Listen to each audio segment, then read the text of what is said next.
Hi అండి. అందరూ ఎలా ఉన్నారు? బాగున్నారా? నేనైతే చాలా బాగున్నాను. Welcome back to my channel Hari's life style. ఈ రోజైతే మీ ముందుకి ఒక సరికొత్త వంట అయితే తీసుకొచ్చేసాననమాట. ఇది చేసినప్పుడు నా చేతులు ఎంత వణికినాయి అంటే, ఎందుకంటే ఇది నేను ఫస్ట్ టైం చేయడం అనమాట. ఏం కూర అది ముందు చెప్పంటావా? తలకాయ కూర అండి బాబు. ఎవరి తలకాయ అని అనుకుంటారేమో, మీ తలకాయ కాదు, నా తలకాయ కాదు, మేక తలకాయ కూర అండి. సరే సోదంతా ఆపు, ముందు ప్రాసెస్ చెప్పమనంటారా? సర్లేండి. ఫస్ట్ అయితే పొయ్యి మీద ప్యాన్ ఎట్టి దాని కింద ఫైర్ ఎట్టి బిర్యానీ స్పైసెస్ అయితే వేయించుకోవాలి. ఎందుకంటే మసాలా కోసం మెయిన్ ఆ మసాలే కాబట్టి. నెక్స్ట్ మిక్సీ జార్లోకి ఉల్లిపాయ, ఎల్లుల్లిపాయ, అల్లం మంచిగా పేస్ట్ చేసుకుని పక్కన పెట్టేసుకోవాలి.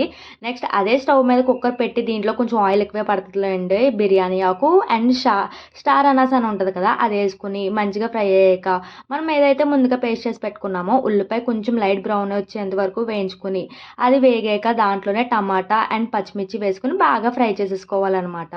మనం ముందుగా వాష్ చేసి పెట్టుకున్న తలకాయ కూర ఉంటుంది కదా, దాన్ని అయితే మంచిగా క్లీన్ చేసుకోవాలండి బాబు. లేదంటే మంచి చెడ్డ వాసన వచ్చేస్తుంది. అండ్ దానికి ఉన్న హెయిర్ కూడా నిజంగా నాకు ఇది క్లీన్ చేయాలంటే చుక్కలు కనిపించినాయి లిటరల్లీ. నేను ఫస్ట్ టైం చేయడం అంత చిరాకు పడ్డానమాట.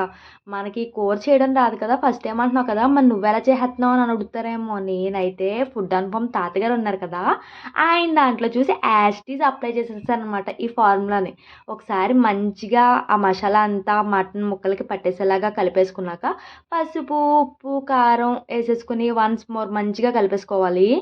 ఒక 3-4 సార్లు అటు ఇటు ఇటు అటు ముక్కలకు బాగా పట్టేంత వరకు ఆ మసాలా కలిపేసుకున్నాక దాంట్లోనే ఫుల్గా వాటర్ వేసేసి విజిల్ అయితే వేయించేసుకోవాలి. నాకు ఈ కుక్కర్ సరిపోక మళ్ళీ కుక్కర్ మార్చాల్సి వచ్చింది. అదేదో పెద్ద కుక్కర్లోనే ఎట్టుంటే సరిపోను కదా, అన్నీ ఇలాగే చేస్తాను డబల్ పనులు. మళ్ళీ ఈ కుక్కర్ తోముకోవాలి, ఆ కుక్కర్ తోముకోవాలి. సర్లేండి. తోముడు గోల పక్కన ఎట్టి ముందు ప్రాసెస్ చెప్పంటారా? ఇక్కడ ముక్కలు ములిగేంత వరకు వాటర్ వేసుకుని ఒక 10-12 విజిల్స్ అయితే రానివ్వాలి.